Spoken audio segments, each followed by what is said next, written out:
Bismillahirrahmanirrahim. Assalamualaikum warahmatullahi wabarakatuh. Fatiha ila ruhi sayyidina habibina syafi'ina Rasulullah sayyidina Muhammad ibn Abdullah sallallahu alaihi wa ala alihi wa sahbihi wa azwajihi wa dzurriyyatihi. Allah ya'lamu darajatin bil jannah wa yanfa'una bi asrarihim wa anwarihim wa 'ulumihim wa nafa'ani barakatihim fid din wal akhirah. Ja'aluna min hisbihim yarzuquna mahabbatahum wa yatawaffana ala millatihim. Ayyashirna fi zumratihim bil afiyatin wa salamatin wa al-fadha sahbul kitab. Syekh Ibrahim Al-Laqani thumma ila Bujurha Ki Salih bin Umar Dara thumma Hadil Asil Walid Al-Habib Abdullah bin Muhsin Al-Attar thumma ila nafa'ana Allah bihim bulumihim lahumul Fatihah. A'udzu billahi minasyaitonir rajim. Bismillahirrahmanirrahim. Alhamdulillahi rabbil alamin arrahmanir rahim maliki yaumiddin. Iyyaka na'budu wa iyyaka nasta'in ihdinas siratal mustaqim. Siratal ladzina an'amta 'alaihim ghairil maghdubi 'alaihim waladdallin. Amin. Bismillahirrahmanirrahim. Nawaitu ta'alluma wa ta'lima wa tadhakkura wa tadhkira wa naf'a wal intifa'a wal ifadata wal istifadata wal ista'adata tamassuki bi kitabillahi sunnati rasulillah sallallahu alaihi wasallam wa du'a ilal huda wa dilalata alal khairi ibtigha'a mardatihi wa qurbihi wa thawabihi wa husnil khatimah ma'a lutfi wal afiyah wa salahil aqibah. Bismillahirrahmanirrahim. Alhamdulillahirabbil alamin. Wassalatu wassalamu ala asyrafil anbiya'i wal mursalin. Sayyidina wa habibina wa syafi'ina wa maulana Muhammadin wa ala alihi wa sahbihi ajma'in. Qala musanniful kitab rahimahullah wa nafa'ana bihi wa bi'ulumihi fid dharain. Allahumma aftah qulubana futuhal arifin wa bihidmatika wansur alaina birahmatika ya arhamar rahimin. Ila an qal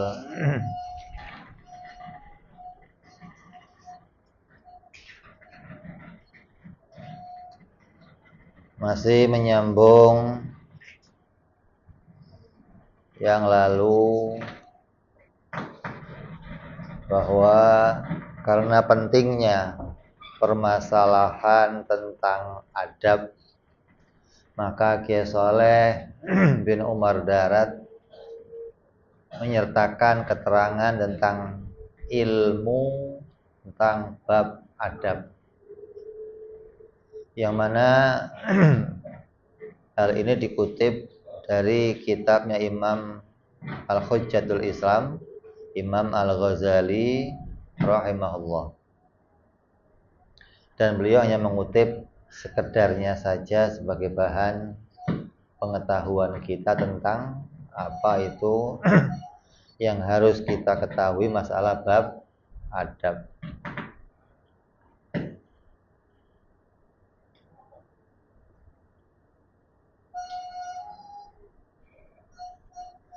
Yang pertama, beliau menjelaskan tentang adab kepada Allah Subhanahu wa ta'ala. Ini adalah adab yang tertinggi, karena adab ini berkaitan dengan zat yang maha agung, zatnya Allah Subhanahu wa ta'ala, zat yang senantiasa mengkaruniai kita segala macam kenikmatan, yang mana kita senantiasa membutuhkan kepada Allah siang dan malam, membutuhkan kepada Allah sejak kita diciptakan sampai seterusnya, selama kita ini diwujudkan tidak pernah kita lepas dari kudrat dan iradahnya Allah Subhanahu wa ta'ala.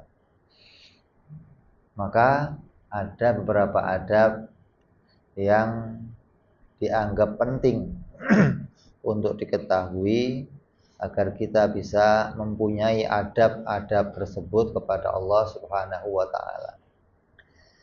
Yang pertama adalah senantiasa kita menundukkan kepala kita. Artinya menundukkan kepala itu ketika di dalam urusan ibadah kepada Allah. Artinya bukan setiap waktu kita menunduk. Artinya menunduk itu menunjukkan bahwa kita ini betul-betul patuh, betul-betul tunduk kepada Allah Subhanahu wa ta'ala. Sampai-sampai dikatakan Sayyidina Utsman radhiyallahu an itu tidak pernah menatap kepada langit. Senantiasa dia nunduk ke bawah dalam setiap waktunya. Artinya dia nggak pernah mau menatap kepada langit. Ini bentuk apa? Adabnya dia kepada Allah Subhanahu wa ta'ala. Bahkan Allah itu nggak ada di langit, Bib, iya. Tapi langit sebagai tempat rahmat itu diturunkan. Langit sebagai tempat kita munajah di dalam bab doa kepada Allah Subhanahu wa ta'ala. Jadi kiblatu doa itu as-sama. Kiblatnya doa itu langit. Bukan berarti Allah ada di langit, tapi diperintahkan kita ketika doa menengadahkan tangan ke langit dengan keadaan menundukkan kepala kita. Terus menutup kedua mata. Ketika kita berkholwat, kita menyendiri, kita dengan keadaan khusyuk, itu adabnya menutup mata agar kita enggak menyaksikan yang lainnya, betul-betul hati kita tenggelam kepada tunduk kepada Allah Subhanahu wa ta'ala. Kalau dalam sholat malah dimakruhkan untuk menutup mata. Tapi ini di luar urusan sholat, ketika kita zikir, ketika kita dalam keadaan khalwat, kita merenung, maka adabnya adalah menutup mata. Terus yang ketiga, istiqomahkan diam, tidak berbicara kecuali ada kepentingan. Artinya orang yang sedikit ngomong itu lebih baik daripada banyak ngomong. Artinya sedikit ngomong pada hal-hal yang nggak penting gitu loh. Kalau hal yang penting ya banyak ngomong. Kalau hal yang penting kamu nggak ngomong malah salah gitu loh. Jadi hal yang nggak penting ya sudah nggak banyak ngomong. Artinya karena dia sudah tahu apa yang jadi ketentuannya Allah, tahu hukumnya Allah, tahu kudrah iradahnya Allah, hingga dia banyak diam kepada hal-hal yang nggak perlu dibicarakan. Apalagi menyangkut kepada hal ehwalnya manusia. Nah, ini dalam kitabnya Habib Abdullah bin Haddad itu dikatakan, orang yang paling aman itu tidak banyak mendengar beritanya manusia. Kalau orang nggak banyak dengar berita manusia, berarti dia nggak banyak ngomong. Tapi kalau sudah banyak dengar berita manusia, nanti akan sering banyak nanya, gimana sih kepo akhirnya. Terus yang keempat, anggota tubuhnya tenang, anggota tubuhnya diam, nggak petakilan maksudnya loh.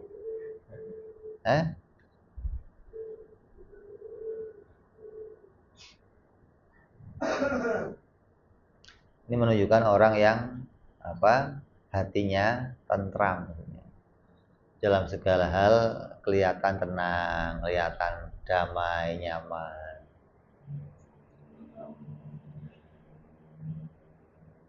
Terus adab yang lain kepada Allah adalah ketika kita mendengar panggilannya Allah, bergegas melaksanakannya. Itu adab. Walaupun namanya waktu zuhur kan panjang, Bib, iya. Waktu asar ya panjang, apalagi waktu isya panjang. Jadi kita kan santai. Tapi adabnya kepada Allah, ketika kita diundang untuk melaksanakan perintah, kita bersegera mendatanginya.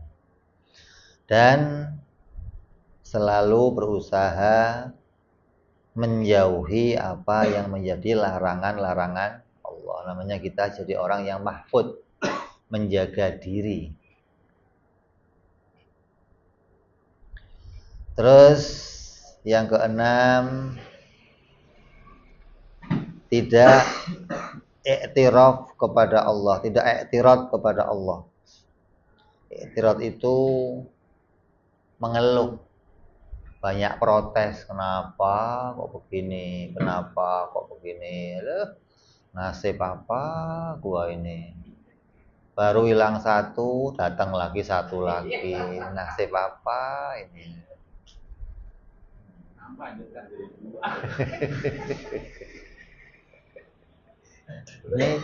Ini tirat ini urusan apa aja, rezeki, urusan perlakuan anak, perlakuan istri, perlakuan keluarga, perlakuan tetangga, perlakuannya santri, perlakuannya guru, perlakuannya pejabat. Udah namanya apa yang menjadi jalan yang harus kita terima, kita terima. Jangan banyak mengeluh, jangan banyak protes.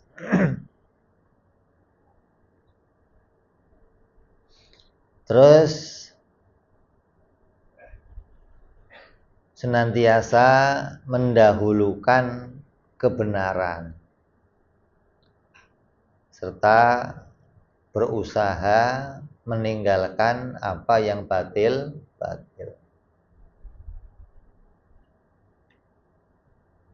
Memilih kebenaran itu maknanya yang namanya kebenaran pasti akan menang.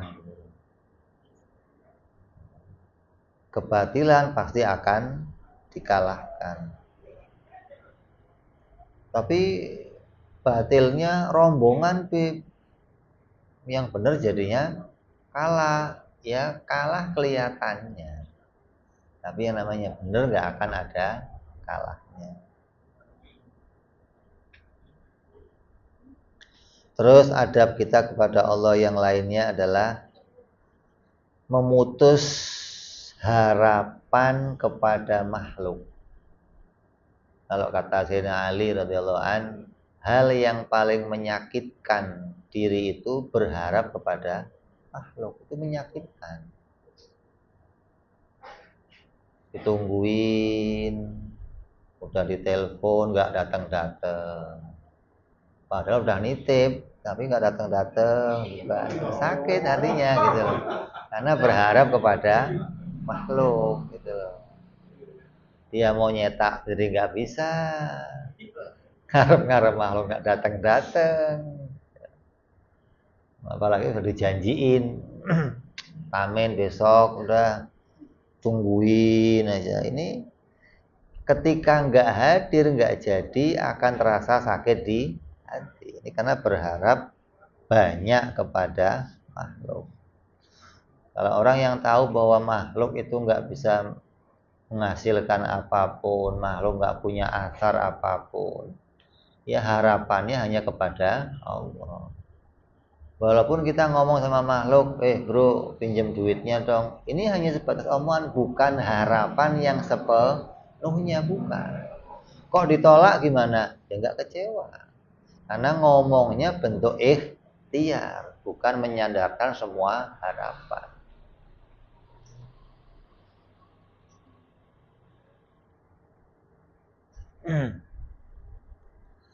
Terus yang berikutnya bentuk adab kepada Allah adalah senantiasa rendah hati, menjadi orang yang tawadhu dan senantiasa takut kepada Allah Subhanahu wa taala. Ini adabnya para wali-walinya Allah begini.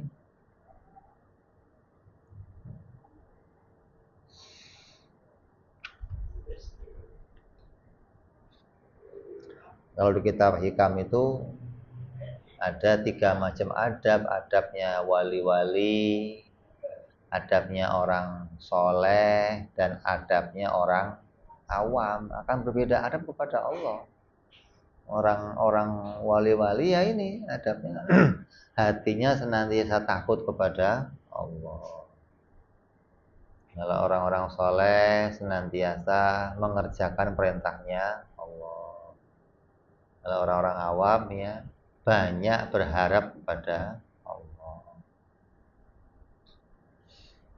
Terus yang ke-11 lagi bentuk adab kepada Allah, menenangkan hati dalam urusan usaha, menerima takdirnya Allah karena dia sudah yakin pada pemberiannya Allah. Jadi mau hasil, enggak hasil, itu enggak memaksakan diri. Mau banyak, mau sedikit, sudah ada ketentuannya. Hingga enggak kecewa. Hari ini kok dapatnya segini, padahal saya udah mati-matian kerja, udah mati-matian. Tenang hatinya.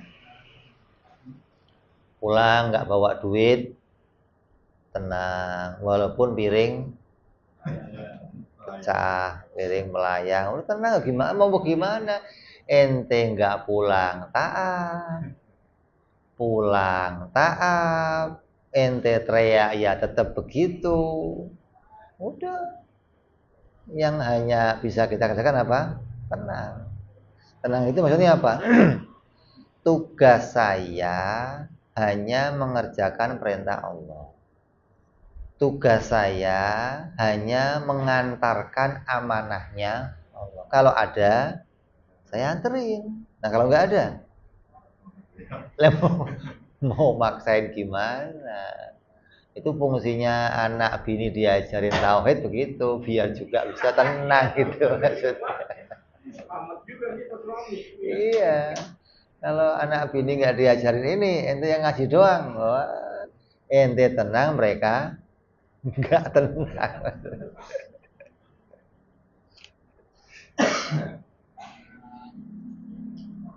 Terus bertawakal kepada anugerahnya Allah Subhanahu wa ta'ala. Tawakal ini kalau di kitab Hikam diomong kemarin bukan berarti kita nggak usaha gitu loh. Hah? Tapi bukan berarti kita di rumah lu tawakal aja, enggak. Usaha itu juga bentuk tawakal. Kenapa? Karena usaha kita tidak bisa menghasilkan. Mana yang lebih tinggi, Beb? Orang yang usaha kerja atau orang yang duduk di rumah? Ya punya keuntungannya berbeda. Beda. Orang yang usaha keluar, cari nafkah, cari fulus, dapat, hatinya lebih tentram dari meminta. Hatinya bisa lebih bebas mau bersedekah sama orang. Bisa ngasih sini, punya duit, habis cari. Tapi orang yang di rumah doang, hatinya akan banyak kemungkinan minta kepada orang. Nggak bisa bebas ngasih orang. Tapi lebih tentram apa? Lebih banyak ibadahnya kepada Allah. Lebih punya kesempatan untuk hadir di majelis-majelis taklim. Jadi banyak sisi keuntungan di tawakal. Yang di rumah doang ya ada keuntungannya, yang keluar rumah juga ada keuntungannya. Jadi lihat makomnya. Lah, kalau dilihat kedudukan bagaimana? Ya, dilihat dari kedudukan yang namanya makom asbab sama makom tajrid, ya tinggian makom tajrid. Artinya sudah bentuk tawakalnya sepenuhnya kepada Allah Subhanahu wa taala. Karena dia tahu apa yang terbaik yang akan dipilihkan oleh Allah Subhanahu wa taala. Kita milihnya ini, milihnya itu. Tapi Allah milihin yang lain, ya sudah terima. Jangan protes kepada apa yang kita terima, karena yang dipilihkan Allah akan selalu lebih baik dari yang kita pilihkan. Maka berpeganglah selalu pada adab-adab ini setiap waktu, karena adab inilah yang bisa mendatangkan kita, bentuknya kita takdim atau tunduk kepada Allah Subhanahu wa taala. Ini yang namanya apa? Yang namanya akhlak. Karena agama kita dibangun dari 3 bangunan. Ada bangunan akidah, ada bangunan ibadah, ada bangunan akhlak atau adab. Maka adab inilah yang harus kita bangun. Ini adab kepada Allah demikian. Kalau ada orang kok cuma ibadah doang, tapi nggak ada adab kepada Allah, ya nggak membangun dengan sempurna agamanya. Adabnya jalan tapi nggak pernah ibadah, ya sama aja. Jadi agama yang sempurna terbangun dari akidah, ibadah, dan adab atau akhlak kepada Allah Subhanahu wa taala. Akidah diajarkan dalam ilmu tauhid, ibadah diajarkan dalam ilmu fikih, akhlak diajarkan dalam ilmu tasawuf, ya, punya bidang masing-masing yang semuanya wajib kita pelajari.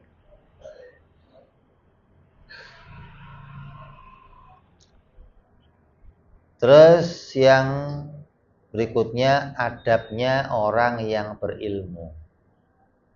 Orang berilmu itu harus berpegang kepada adab. Apa adabnya orang yang punya ilmu? Yang pertama, menepis keburukan manusia kepada dirinya. Artinya banyak maklumnya kepada sikap jahatnya manusia. Kenapa? Ya nggak kenal Allah pantas, nggak kenal ibadah pantas, nggak kenal adab pantas. Kalau dia nggak bisa hormat sama ulama, nggak bisa hormat sama ilmu, hingga banyak maklumnya kepada tingkahnya manusia.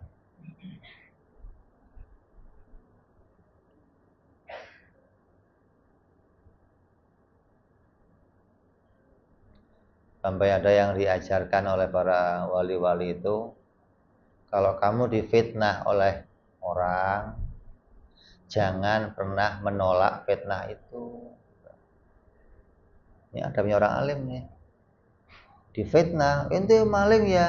Iya. Tapi hatinya iktirad, maling rahmatnya Allah. Maling salamnya orang. Hingga akan jadi orang itu tidak menjadi orang yang banyak menyombongkan diri di hadapan orang lain. Terus selalu menjaga sikap wibawa. Wibawa itu tidak merendahkan ilmu, tidak merendahkan derajatnya. Yang namanya ulama itu beda sama guru, beda. Ulama itu sudah pangkatnya udah warasatul anbiya.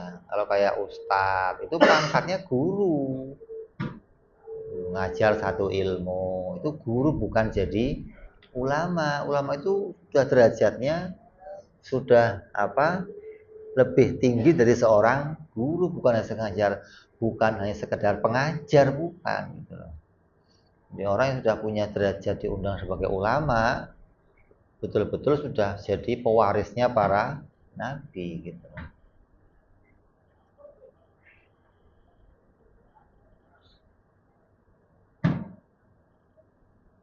Sampai ulama itu kalau jubahnya itu kok basah, jubahnya itu dicuci, dia nggak ada jubah,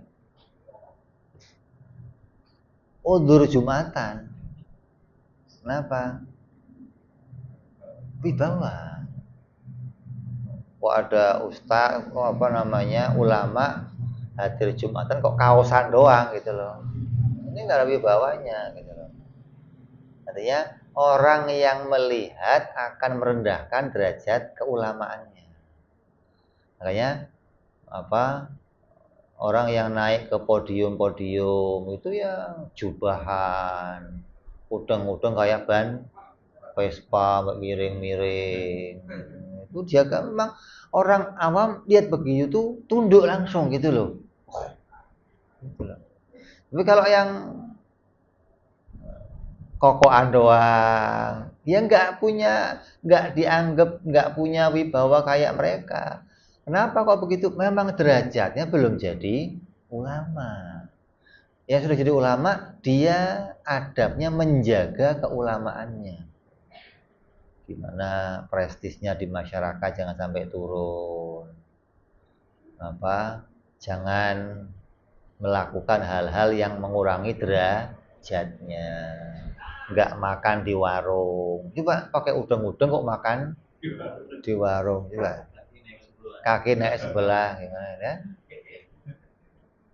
Pakai udeng-udeng ngerokok di tengah jalan. Ini kan nggak ada wibawanya maksudnya loh. Nah ini adabnya ulama menjaga itu semua. Marwahnya sebagai ulama itu terjaga.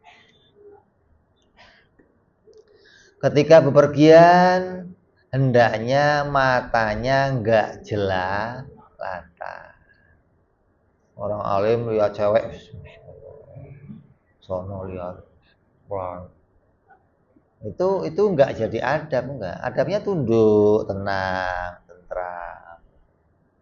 Kenapa? Karena pandangannya ulama itu nggak kayak pandangannya orang awam. Mata melotot, tapi yang mandang itu basirohnya. Basirohnya menyaksikan Allah, menyaksikan ilmu, menyaksikan hal-hal yang gaib, menyaksikan hal-hal yang penting. Hingga matanya itu kayak nggak ngelihat apa-apa gitu loh. Ini walaupun memandang, tapi yang dijadikan pandangannya basiroh, kayak matanya kosong. Gitu. Basirohnya yang berjalan.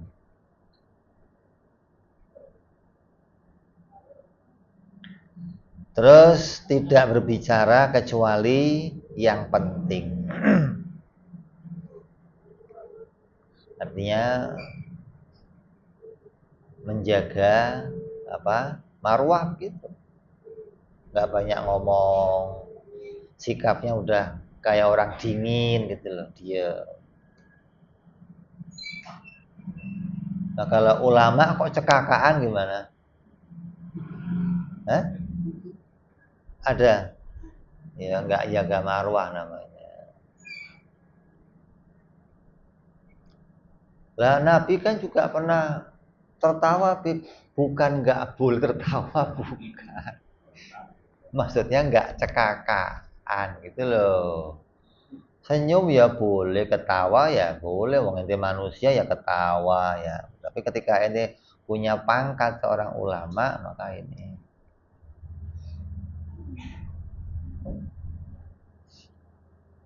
terus senantiasa menundukkan kepalanya.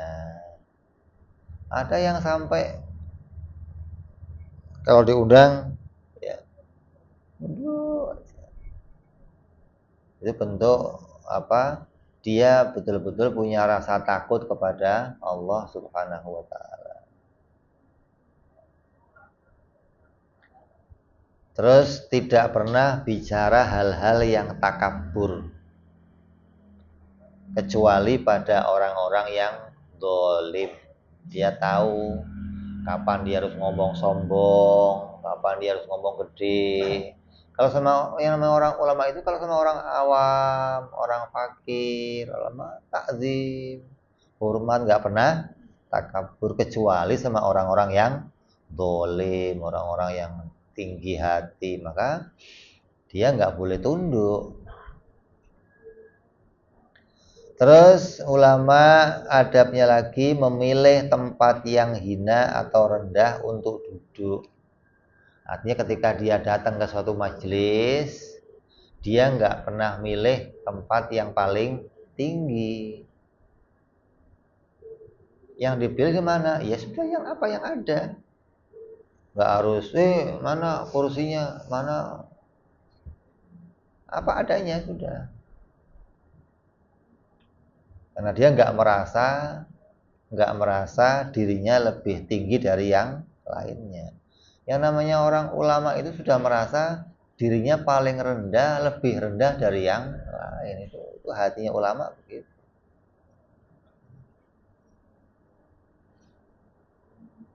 Tidak bersenda gurau kecuali ada yang hak.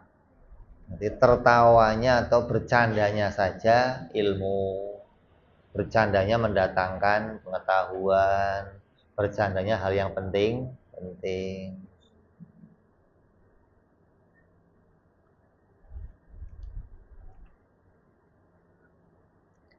Terus perlahan dan hati-hati ketika menjelaskan ilmu kepada orang yang awam. Maksudnya telaten menerangkan sampai orang tersebut paham. Jangan congkak dan membentak-bentak orang yang awam. Bego lu, gini aja nggak tahu, goblok lu.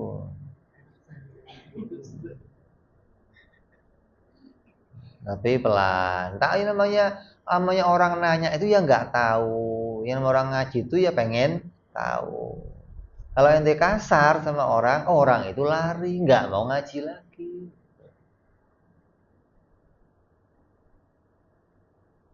Terus ketika berbicara dengan orang yang awam, hendaknya menggunakan bahasa yang halus dan santun.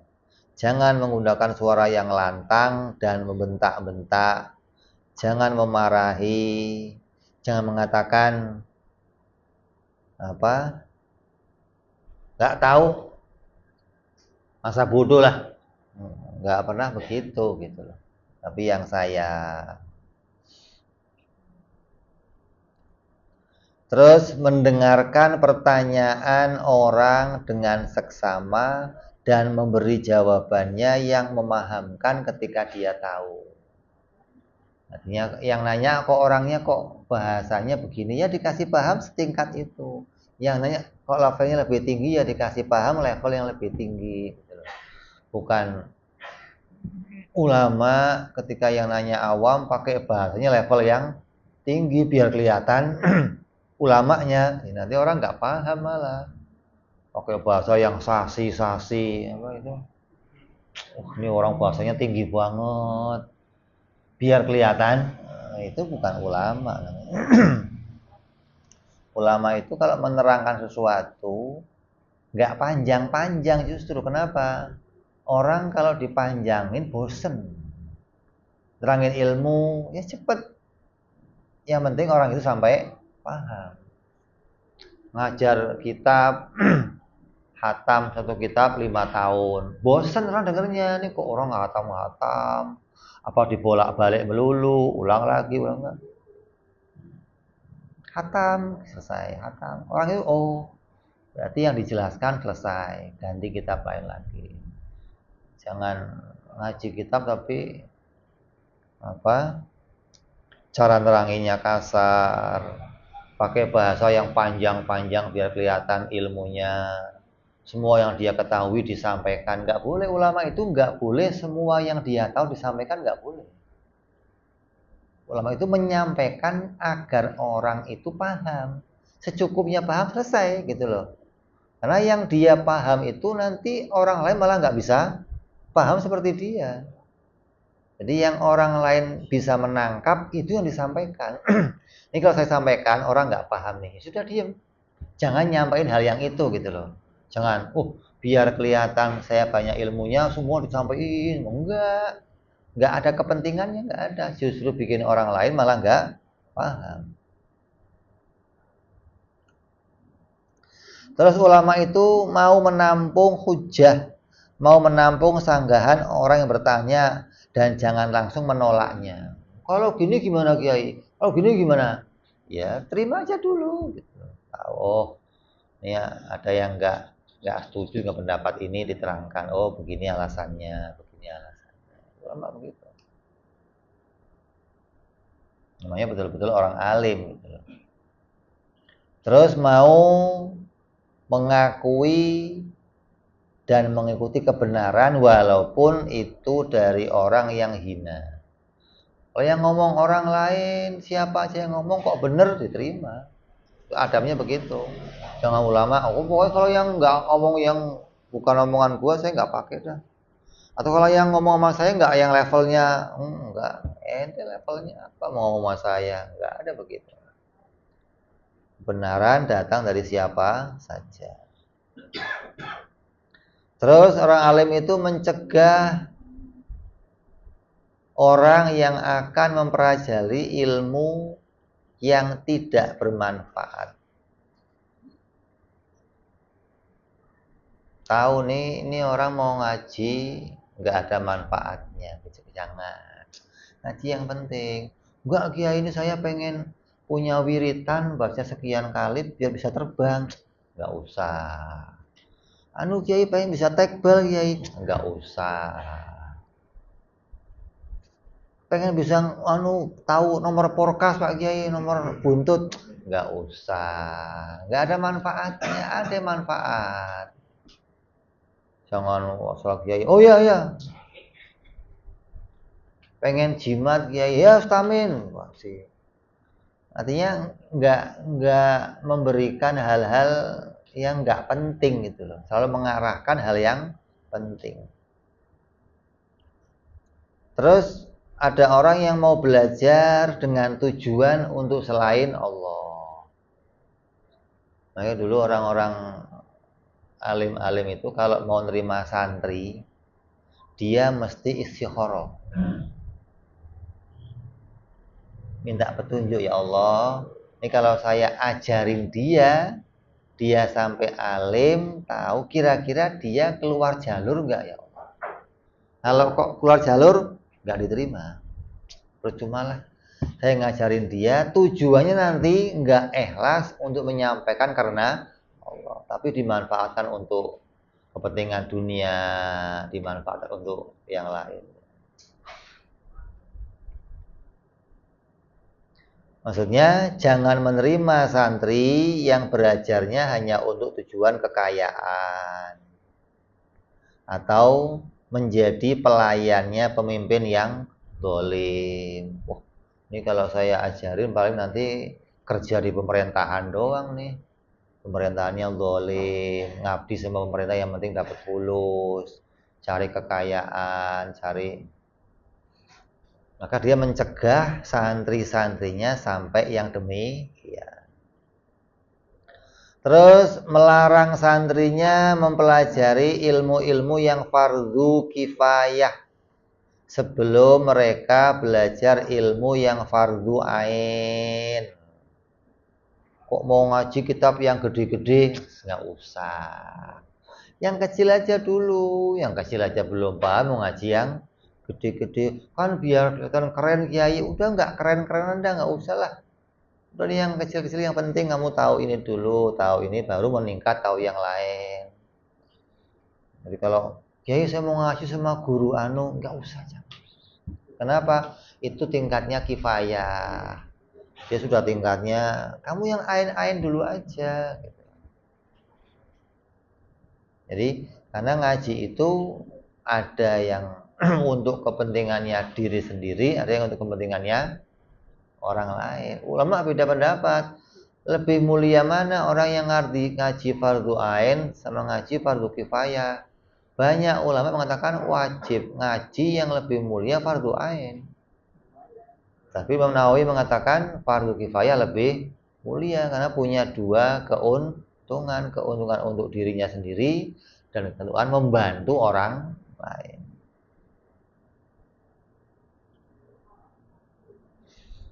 Yaitu ilmu yang berhukum fardu ain adalah ilmu yang dipakai untuk memperbaiki perilaku zahir dan batin dengan takwa kepada Allah Subhanahu wa ta'ala. Artinya ilmu yang pokok-pokok untuk membangun agama. Mana akidah yang fardu ain, mana fikih yang fardu ain, mana akhlak-akhlak yang fardu ain, yang pokok-pokok. Itu yang diajarkan.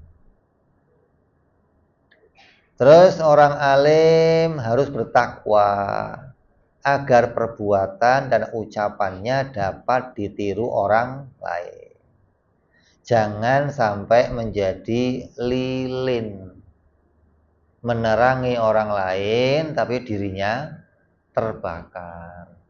Ngomong kepada orang lain tapi nggak praktek untuk dirinya. Udah kan yang penting orang lain manfaat. Iya memang ente manfaat orang lain, tapi diri kamu nggak mendapatkan manfaatnya. Lah, ketika kamu lihat ada ulama yang begini gimana? Ya kamu nggak berhak menegur. Orang alim itu punya solusi untuk apa yang dia kerjakan. Dia tahu solusi ketika dia ngerjain begini, tahu solusinya, begini tahu solusinya. Kalau orang awam nggak ngerti solusinya, artinya itu dia nyuruh saya sholat sunnah, tapi dia nggak sholat sunnah. Ente sholatnya sunnah, saya ngajar yang wajib-wajib. Pahalanya lebih banyak yang wajib, jangan mikirin sunnah saya ente, gitu loh. Jadi ini kiai ini ngajarin sholat sunnah tapi nggak pernah ngerjain sholat sunnah, tapi ngurusin yang fardu lebih utama dari yang sunnah. Jadi jangan melihat sesuatu yang dikerjakan kiai atau ustadz atau ulama terus mengatakan, oh Pak Ustadz ini nggak pernah ngajarin saya ini tapi nggak ngajarin, nggak praktek yang lainnya, nggak praktek ini. Mereka yang namanya orang alim itu pasti punya solusi atas apa yang dia kerjakan. Dia tahu mana yang lebih baik untuk dikerjakan. Pak Kiai kok nggak miara jenggot? Jenggot sunnah.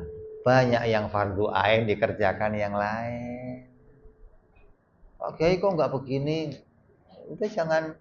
Kalau bagi yang masih bisa ngerjain yang sunnah-sunnah, wajibnya cuman yang urusannya sholat, udah ikut aja. Setelah sholat perbanyak kerjaan yang sunnah. Kok bisa yang fardu ain lainnya ya kerjain yang fardu ain lainnya, karena fardu itu lebih utama gitu. Ini adab-adabnya orang yang alim atau seorang ulama. Artinya ini sebatas ini cuplikan dari apa yang ditulis dalam kitab Imam Al-Ghazali. Terus adabnya seorang murid, seorang yang mencari ilmu. Yang pertama, adab pencari ilmu kepada gurunya. Yang pertama, senantiasa mengucapkan salam saat berjumpa. Ketemu gurunya, bro, lu kayak ketemu siapa aja. Ketemu guru, Assalamualaikum Pak Kiai. Ini adabnya seperti itu gitu loh. Kalau ketemunya sehari 7 kali, ya nggak usah salam 7 kali. Kamar mandi keluar, Assalamualaikum Pak Kiai. ketemu depan, assalamualaikum Pak Kiai, ya Allah.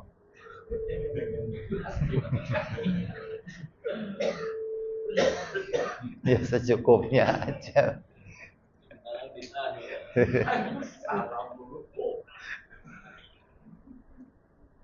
Jangan diganti ahlan, ahlan, Pak. Oh, diganti ahlan. Kalau ketemu sohib, ahlan. Terus adabnya kepada guru tidak banyak bicara di hadapan orang alim. Kenapa? Karena pengen denger ilmunya orang alim. Dia ngomong aja, ini yang ngomong ngajar siapa? Kok banyakan ente yang ngomong? Yang alim diem, dianya ngomong aja. Terus tidak bicara kecuali dipersilahkan. Kira ayo mau nanya apa? Ada apa yang mau disampaikan? Baru ngomong. Ini adabnya seperti itu.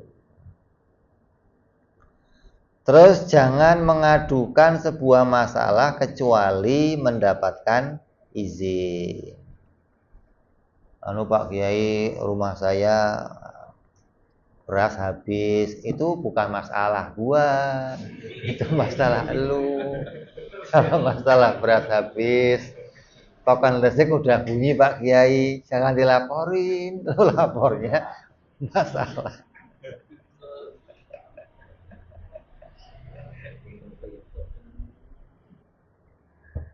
Kadang kita nanggepin lapornya yang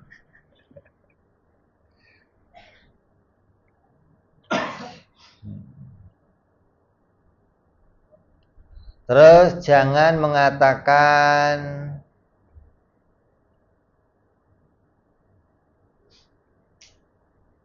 Pak Kiai kok pendapatnya berbeda sama Kiai Anu, nggak sama. Ya Kiai Asmai paling nggak seneng tuh. Orang datang ke Kiai, kata Kiai ini ngomongnya begini Kiai.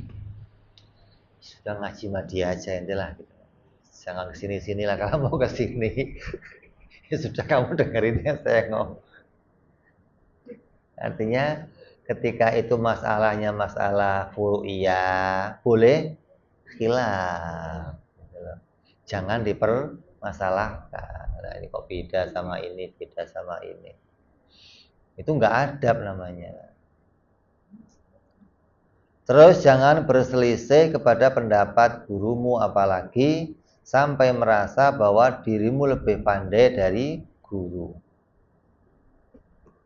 Ya, dulu Wasil bin Atok itu salah satu orang yang meninggal, muridnya siapa? Seorang tabi'in itu sampai dikeluarkan dari majelisnya gara-gara khilaf pendapat sama gurunya Imam siapa? Basri, Hasan Al-Basri. Ketika Imam Hasan Al-Basri dapat pertanyaan dari orang, dia belum jawab, muridnya jawab. Udah gitu jawabannya khilaf lagi. Udah ketika khilaf dibetulin, oh enggak, harus begini Pak. Apa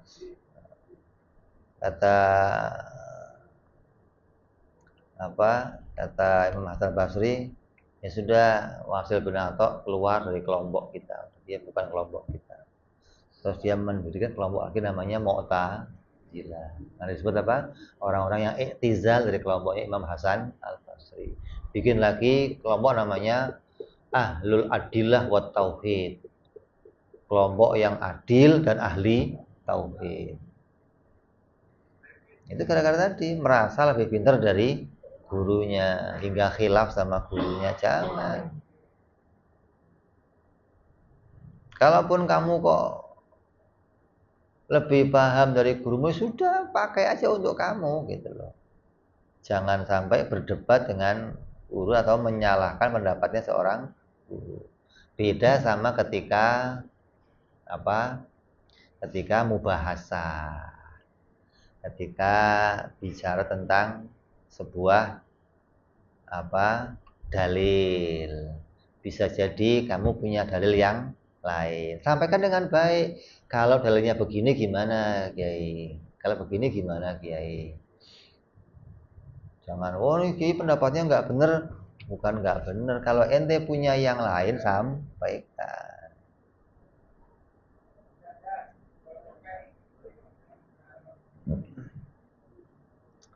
Terus jangan bermusyawarah dengan teman di hadapan guru saat guru sedang mengajar.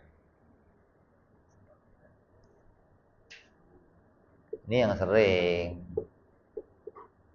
Guru ngomong kemana, muridnya ngomong kemana. Kadang dia nggak ngomong sama murid lain, ngomong sama HP. Buka status, buka. Waktu guru ngomong, jangan baca kitab. Sama. Karena kamu nggak bakal paham. Gitu. Kitab itu dituntun untuk ketika guru baca, kamu ikut baca. Oh ini babnya. Guru berhenti, kamu berhenti baca. Jangan terusin baca, kamu nggak bakal paham. Yang diterangin guru nggak bakal paham. Ketika guru baca, kamu ikut baca. Setelah itu selepas berhenti. Makanya kalau pas bagiin kitab sama orang-orang di masjid ya apa, kita yang ngomong-ngomong dia baca sampai akhir dibaca. Ini kapan mau dengerin? Ketika dia nggak dengerin nggak bakalan paham nggak. Apalagi ngobrol sama yang lain.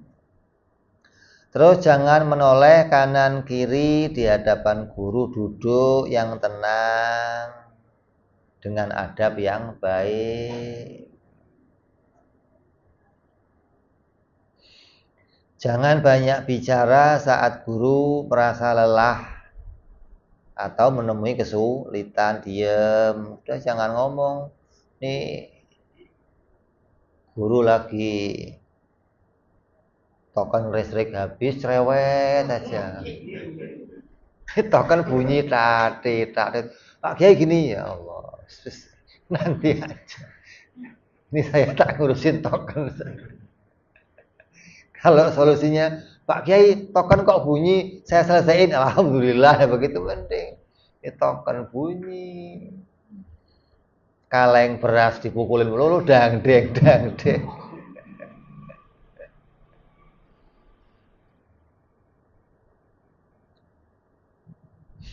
Ketika guru berdiri, maka ikut berdiri. Ini adabnya nih.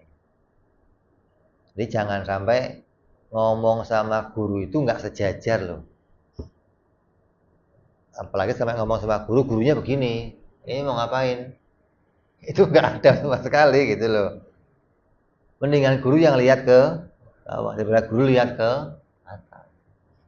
Kalau bisa sejajar. Guru berdiri ya kamu ikut berdiri, nyambut, datang, jalan bareng. Duduk ikut duduk.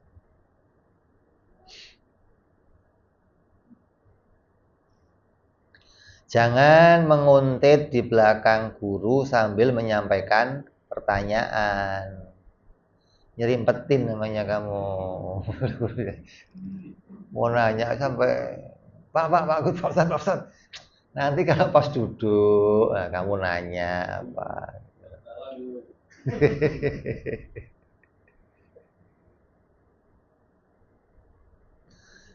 Jangan bertanya saat berada di jalan. Bertanyalah ketika ada di rumah, ketika duduk, ketika di majelis. Terus jangan pernah bersangka buruk kepada gurumu saat mereka melakukan perbuatan yang zahirnya buruk.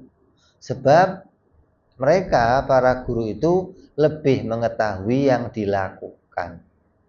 Ingatlah kisah Nabi Musa saat berguru kepada Nabi Allah Khidir alaihi salam. Itu kisah yang luar biasa, dikisahkan untuk selamanya itu. Bagaimana adabnya seseorang kepada gurunya. Artinya sebelum gurunya menjelaskan, kamu nggak perlu kritik, kamu nggak perlu apa ngomong, nggak perlu menegur. Nanti guru akan menjelaskan apa yang penting untuk dikerjakan.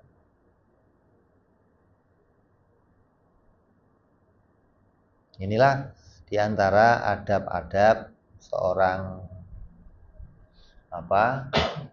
murid kepada gurunya.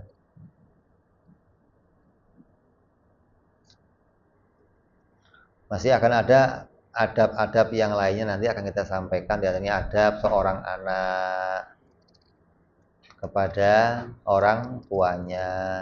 Terus hak-haknya orang tua kepada anaknya. Terus bagaimana adabnya bergaul kepada orang lain.